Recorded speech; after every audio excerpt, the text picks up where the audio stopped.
Vamos então agora abrir as nossas Bíblias no livro de Atos dos Apóstolos, capítulo 1 de Atos dos Apóstolos. Não iremos basear a nossa palavra de hoje apenas num texto, mas em vários textos. Queremos falar sobre oração porque este mês nós quisemos dedicar ao tema da oração. Já falámos sobre a oração e a alegria, a oração e a confissão, e hoje eu gostava de falar sobre a oração e comunhão. É importante, irmãos, quando nós falamos da oração, que tenhamos também a consciência que a vontade de Deus para nós é que nós possamos estar juntos em oração. Não apenas orando uns pelos outros, mas também orando uns com os outros. Essa tem sido a prática da Igreja desde o princípio. Nós tivemos aqui, como eu disse há pouco, um momento de oração muito bom. Aliás, como são sempre os nossos momentos quando fazemos vigílias de oração, algumas estendem-se até mais tarde, outras não.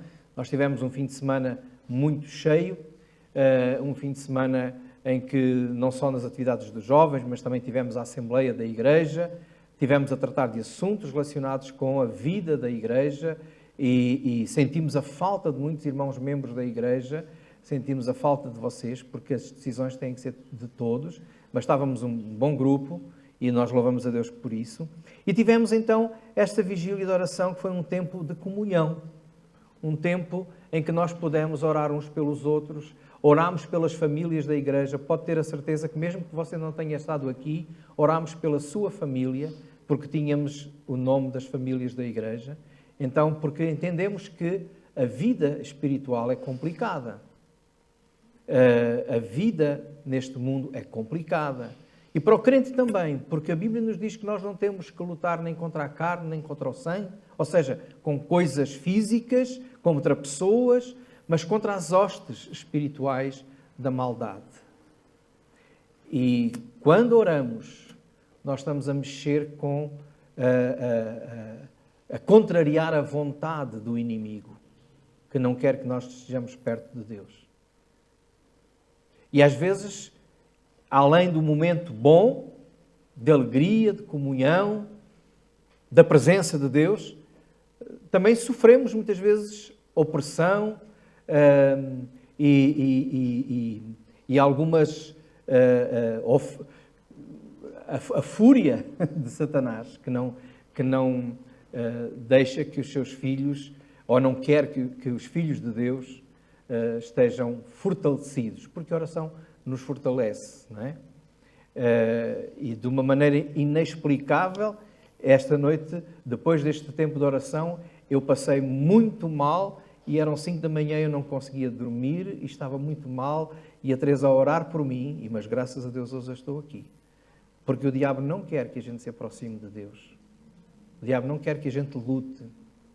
Então é importante, irmãos, nós podermos valorizar a oração. O Novo Testamento realça a importância dos cristãos participarem em conjunto com outros em momentos de oração. Ali nós nos aproximamos uns dos outros e ali nós nos aproximamos de Deus. Essa foi a prática da Igreja. No capítulo 1 de Atos dos Apóstolos, logo no início, logo depois que Jesus subiu ao céu, os crentes reuniram-se, aqueles que tinham assistido à ascensão de Jesus, juntaram-se lá em Jerusalém. E o versículo 14 diz assim: e todos estes perseveravam unanimemente em oração e súplicas com as mulheres e Maria, mãe de Jesus, e com os seus irmãos. Então a primeira referência que nós temos logo após Jesus ter subido ao céu, depois da sua morte, da sua crucificação, não é? Da sua ressurreição, depois de ter aparecido e ter falado com alguns dos seus discípulos, ele subiu ao céu. E aqueles que estavam lá a assistir foram para Jerusalém. E o que é que diz que eles fizeram? Unanimemente, ou seja, como se fossem um só, eles estiveram ali em oração e súplicas.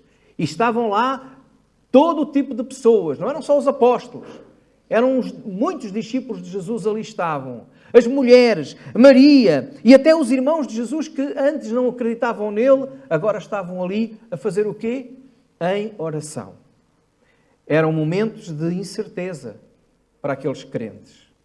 Eram momentos de expectativa. O que é que vai acontecer? O que é que vai agora resultar? Será que os judeus ainda estão tão furiosos? Será que nós também iremos ser crucificados, presos? O que é que vai acontecer? Nestes momentos de incerteza, talvez de alguma ansiedade, o que é que a igreja fez? Não foi cada um para a sua casa orar. Juntaram-se para orar. Juntaram-se para orar. É por isso que nós, quando chegamos agora ao capítulo 2, vemos a igreja junta, no versículo 1 do capítulo 2 de Atos, cumprindo o seu dia de Pentecostes, estavam todos reunidos no mesmo lugar. Todos reunidos no mesmo lugar. E ali, onde eles estavam, algo aconteceu. O Espírito Santo desceu sobre aquele lugar. E quando saíram para a rua e pregaram o Evangelho, muitos se converteram. E o que é que esses que se converteram fizeram? Nós chegamos depois mais para o final deste capítulo 2 e vamos ver no versículo 42. Perseveravam na doutrina dos apóstolos, na comunhão, no partir do pão e nas orações. Era uma das características da igreja primitiva, era estarem unanimemente, era estarem juntos, era estarem perseverantes na oração e na comunhão. Todos estavam juntos, diz o versículo 44. Não era cada um por si, não era cada um para a sua casa, não era cada um com a sua vida espiritual, é minha, só a mim e a Deus é que diz respeito. Eles partilhavam. Então, em momentos em que eles estavam à espera que Deus se manifestasse, eles oravam juntos. Oravam juntos. Como será e seria tão bom se todas as igrejas de Jesus Cristo, se nós tivéssemos esta prática, em momentos de incerteza e de ansiedade, buscarmos a companhia dos nossos irmãos para orarmos.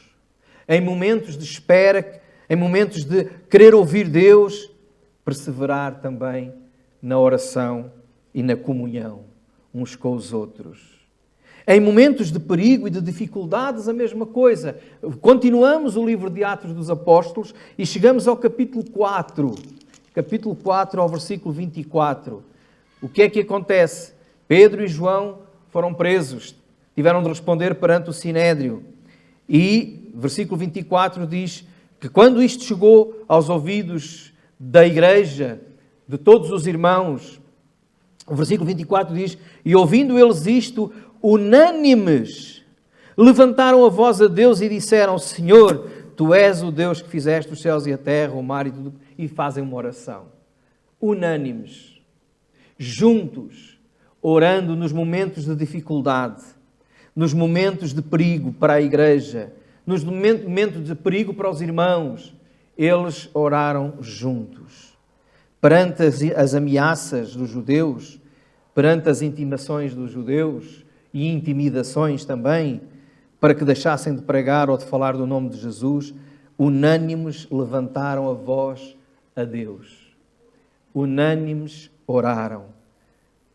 Há hoje em dia, irmãos, muitas vezes a tendência de esquecer esta vertente de oração. Talvez por influência de outras religiões, sobretudo religiões orientais, onde aquilo que é dito é que a nossa relação com o divino, a nossa relação com o espiritual é muito pessoal e muito individual. É verdade que a nossa relação com Deus é eu e Deus. Mas, quando o Senhor Jesus nos salva, Ele nos chama para uma família, para um corpo, para sermos um em Cristo.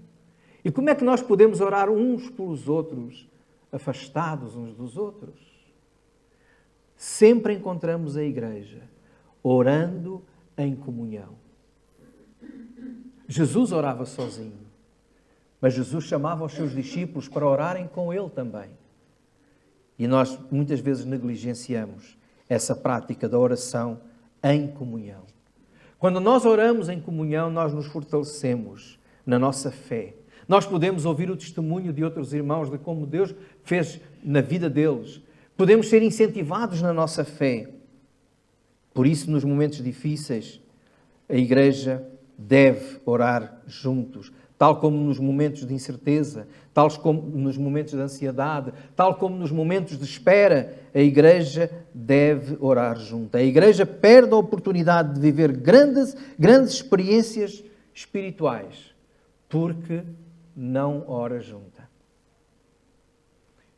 Quando oramos uns com os outros, nós somos abençoados com bênçãos e experiências espirituais que Deus traz ao seu povo. Ele tinha prometido e promete estar no meio daqueles que se reúnem em seu nome. É importante que nós possamos buscar a Deus. Pedro foi preso mais tarde. E sabem o que aconteceu em Atos 12? Vamos avançar um bocadinho até Atos 12. E estamos aqui a fazer uma caminhada, uma visita pelo livro de Atos, que é o mesmo que fazer uma visita pela igreja primitiva, a igreja dos primeiros dias. Pedro, por pregar o Evangelho, ele foi preso. E no capítulo 12 de Atos, no versículo 5, diz o seguinte: Pedro, pois, era guardado na prisão, mas a igreja fazia contínua oração por ele a Deus.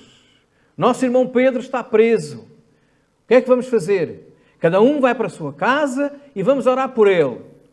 Não. Eles juntaram-se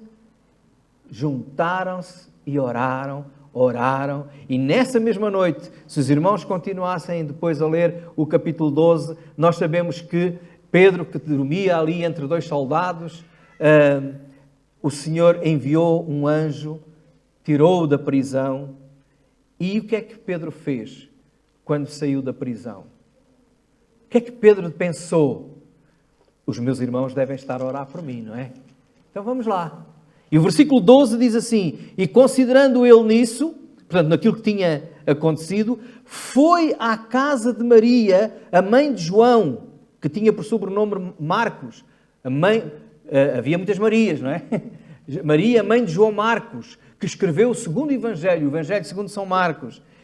E depois reparem o que diz lá: onde muitos estavam reunidos e oravam.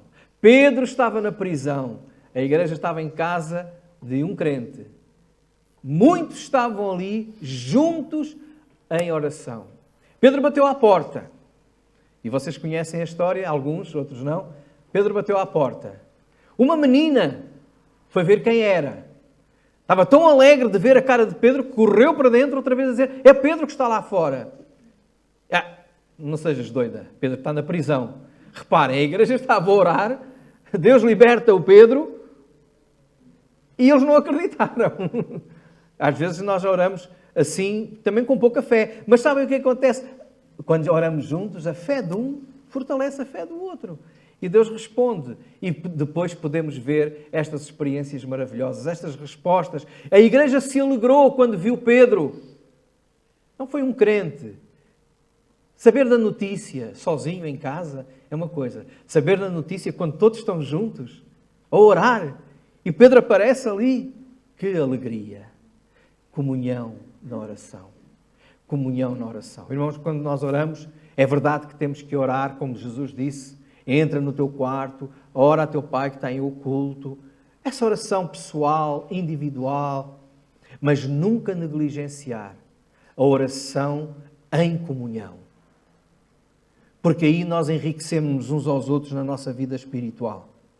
É nestes momentos que a igreja tem também e vive experiências fantásticas do poder de Deus e da resposta de Deus às suas orações. Como é bom quando nós oramos juntos e depois nós vemos a resposta de Deus e nos alegramos juntos porque Deus respondeu.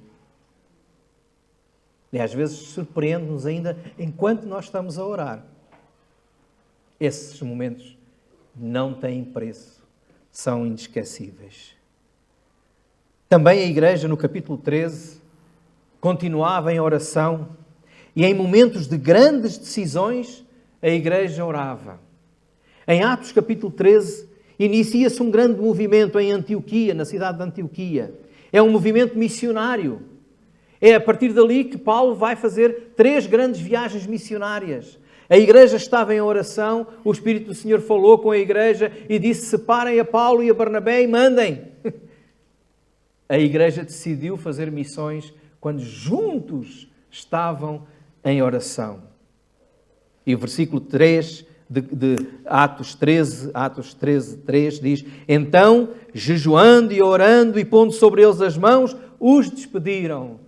Não é? Vão com a nossa bênção, com a bênção de Deus e fazer esse trabalho missionário. E Paulo começa assim a sua primeira viagem missionária. Em momentos cruciais da vida da igreja, é importante que a igreja se junte num lugar para todos estarem em oração. Essa era a prática da igreja primitiva. Oração não é apenas uma coisa que eu faço, eu e Deus. Deus não nos chamou para sermos ermitas, para ficarmos lá numa gruta ou numa capelinha no alto de um monte ou numa rocha em meditação, sozinhos, fechados. Temos que ser sal, luz, e isso acontece quando estamos juntos. É importante orarmos juntos. Negligenciar a oração em comunhão afasta-nos uns dos outros. Vivenciar a oração em comunhão aproxima-nos e fortalece os nossos laços de amor em Cristo Jesus. Por outro lado, sentimos mais também as dificuldades e as necessidades dos outros. Às vezes há muita indiferença porque há desconhecimento.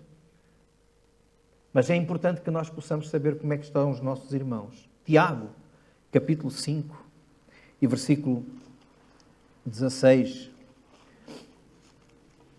depois do livro de Hebreus, o apóstolo Tiago escreve esta carta e diz aos crentes, no versículo 14, está alguém entre vós doente? Versículo 14 até 16. Está alguém entre vós doente? Chame os presbíteros da igreja, orem sobre ele, ungindo-os com azeite em nome do Senhor.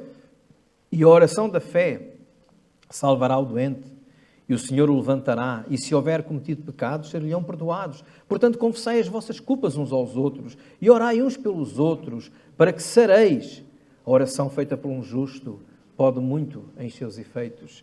Tiago, capítulo 5, é um dos livros que nos fala muito também sobre esta importância da comunhão.